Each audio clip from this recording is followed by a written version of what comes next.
Bonjour, je m'appelle Nicolas Framont, je fais partie de la rédaction du magazine Frustration et par ailleurs je suis conseiller aux affaires sociales pour le groupe parlementaire La France Insoumise.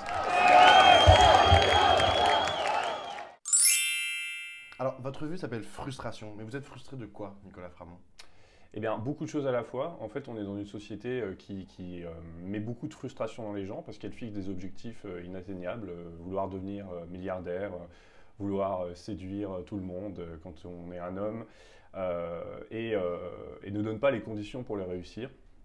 Elle donne des objectifs, elle présuppose que tout le monde a ses chances de réussir, d'évoluer dans la vie, de se cultiver, alors que ce n'est pas le cas. Et en fait, on est dans une société qui promeut l'égalité, alors que partout, c'est l'inégalité qui règne. Mais frustration et changer le monde, c'est compatible selon vous? Parce que c'est quand même ça votre objectif au fond. Ouais, bien sûr, c'est de contribuer à ça.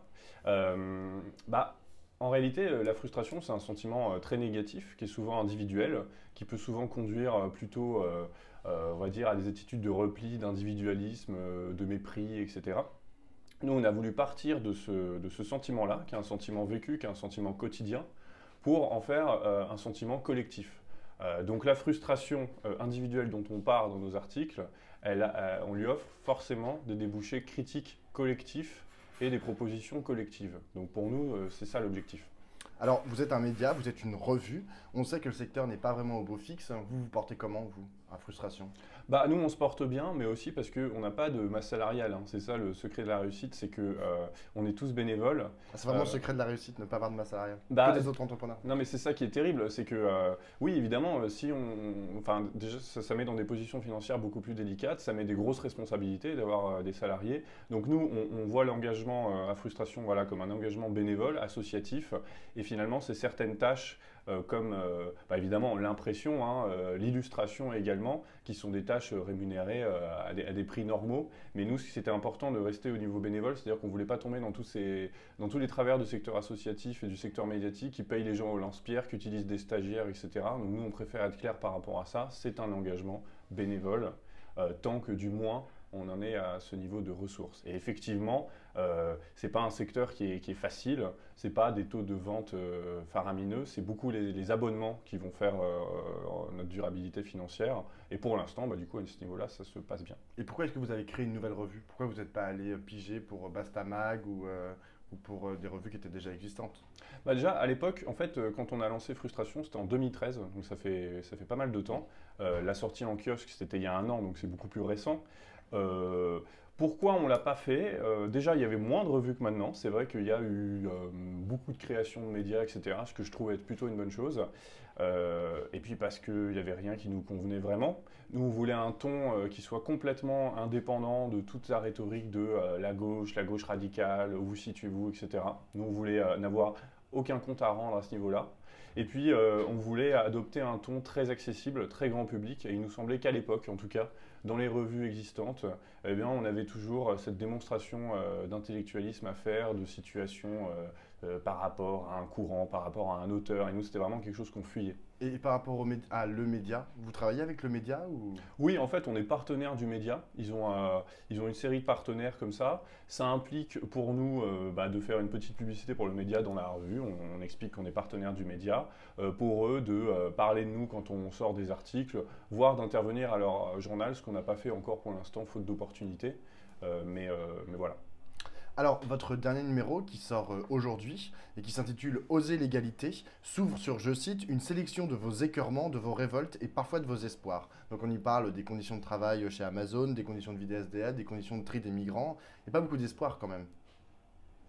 Bah, oui, c'est vrai, vu comme ça, quand on regarde nos actualités qui sont en réalité une sélection de tous les coups de gueule qu'on peut mettre sur les réseaux sociaux, il ne semble pas qu'il y ait beaucoup d'espoir, sauf que s'insurger, c'est déjà avoir de l'espoir que ça aille mieux. Donc, en fait, ça fait partie du titre frustration. Nous, on assume la négativité apparente de notre propos. On ne va pas enjoliver la chose en donnant toujours, en ouvrant des perspectives mirobolantes, en faisant les prophètes du grand soir, etc. Nous, on veut nommer les choses de façon la plus réaliste possible.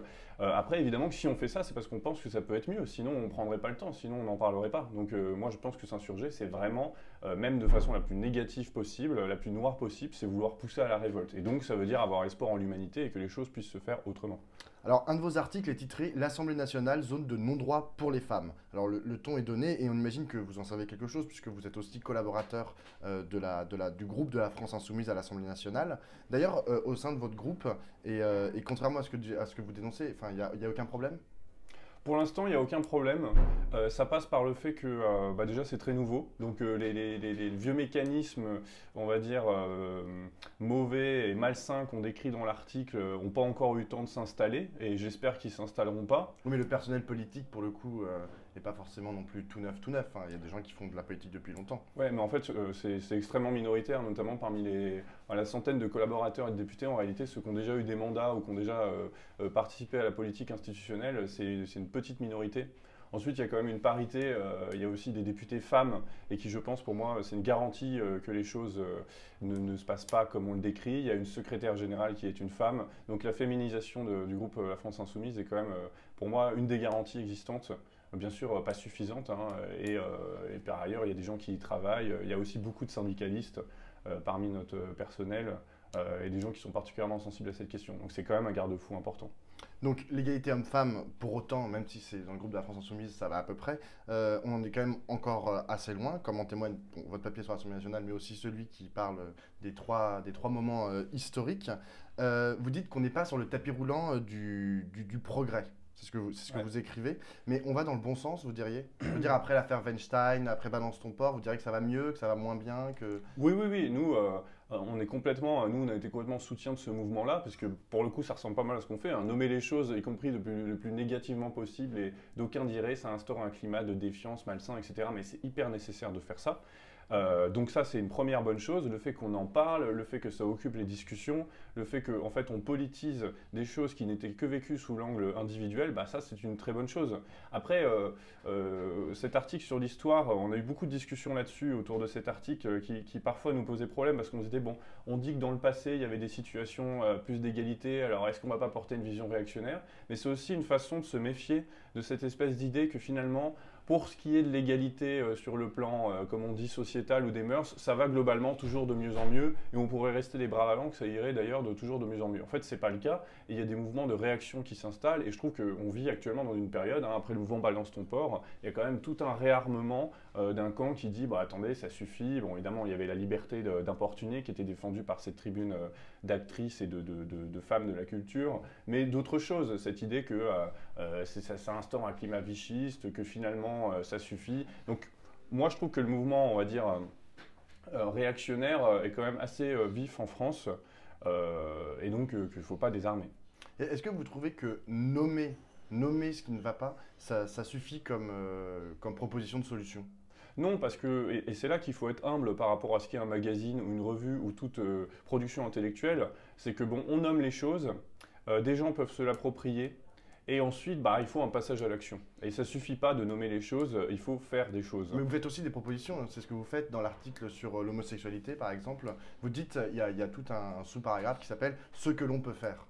Donc, Oui. Vous êtes quand même force de proposition. Non, mais on essaie de s'obliger à faire ça, hein, parce que dans les débuts de notre revue, on nous a beaucoup reproché le fait que les fins de nos articles étaient un peu plombantes, c'est vrai. Alors du coup, on s'astreint à faire ce que l'on peut faire. Déjà, ce qui commence à se faire, et puis ce que l'on peut faire. Donc on fait des propositions. Après, voilà, c'est très facile quand on est dans son fauteuil d'écriture d'articles de dire il faudrait faire ceci, il faudrait faire cela, il faudrait promouvoir de nouveaux modes de machin, etc. En réalité, ceux qui le font ensuite, c'est les gens sur le terrain, c'est les associations, les syndicalistes, les gens dans leur vie quotidienne qui tentent de la réformer, de la révolutionner. Là, il y a vraiment besoin d'un passage à l'action. Nous, on peut donner des pistes. Alors hier, nous recevions la chanteuse Juliette et elle avait une question pour vous, toute simple mais ô combien importante. Elle vous a demandé à quand une revue bourdieusienne sur la chanson? Oui, j'ai un peu médité la question en essayant de voir comment Frustration répondrait à cette question-là. Bon, déjà, Peut-être un prochain numéro? bah, en tout cas, ce qui est intéressant, donc l'idée j'imagine, d'une revue bourdieusienne, c'est en gros, on analyserait les chansons à travers les rapports de domination qu'elles portent, etc. Moi, je pense que c'est effectivement nécessaire. Nous, ça nous est arrivé. On tourne pas mal en dérision le monde de la culture, où on a beaucoup de personnalités où en fait, il y a un discours libéral très fort dans le monde de la culture. Quand on écoute des chanteurs qui sont interviewés par Delahousse le dimanche soir, ils ont toujours tout fait eux-mêmes. Ils doivent rien à leur milieu, alors même qu'ils viennent de familles ultra cultivées et ultra connues. Donc là, il y aura vraiment toute une déconstruction à faire parce que vraiment, il y a ce mythe que la chanson permet de s'arracher à ses origines sociales, etc. Donc il y aurait une critique à faire de ça. Après, j'ai vu quand même une limite, hein, c'est que nous, on a tendance à tout politiser, etc. Bon, les gens, parfois, ils ont juste envie d'écouter des chansons et pas s'occuper du sous-texte sociologique, quoi. Et ça, je trouve qu'il faut le respecter. Alors, une dernière question. Vous êtes collaborateur du groupe France Insoumise à l'Assemblée nationale, comme vous nous l'avez dit en introduction. Est-ce que c'est là le lieu de décision de la France Insoumise? Alors, c'est compliqué. Je dirais que c'est un des lieux de décision.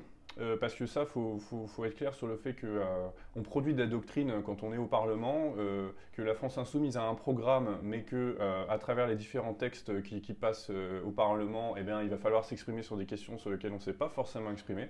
Donc il y a une production de doctrine. Après, c'est pas je ne pense pas que ce soit le véritable lieu de décision, au sens où ce mouvement, il a plusieurs têtes, il a des lieux de réflexion, il y a des lieux locaux. Donc c'est un des lieux de production intellectuelle du mouvement, je dirais. Mais vous diriez que c'est un groupe démocratique, la France Insoumise? Enfin, c'est un mouvement démocratique? C'est un mouvement démocratique au sens où il pousse à démocratiser le pays. Après, on pourrait discuter longuement de ce qu'est un groupe démocratique. Moi, j'ai déjà évolué dans des cercles militants avec des statuts très démocratiques et en réalité tout un tas de logiques implicites extrêmement antidémocratiques. Donc là-dessus, la distribution des beaux et des mauvais points est très compliquée. Merci beaucoup Nicolas Framont. Lundi, Pierre Jacquemin recevra Olivier d'Artigol, porte-parole du Parti communiste français et qui vient de sortir un ouvrage, Macron, entreprise de démolition, force, faiblesse et supercherie. Vous avez une question pour lui? Oui, alors je le connais peu, mais je sais que ça fait partie des gens qui tiennent beaucoup au vocable de gauche, la gauche, l'union de la gauche, etc. Moi, je voulais simplement lui demander ce qu'il entendait par la gauche et si le fait de défendre cette conception de la gauche était compatible avec, je ne sais pas, une alliance avec des gens qui auraient défendu la loi El Khomri, par exemple. Merci, nous lui transmettrons la question. Merci.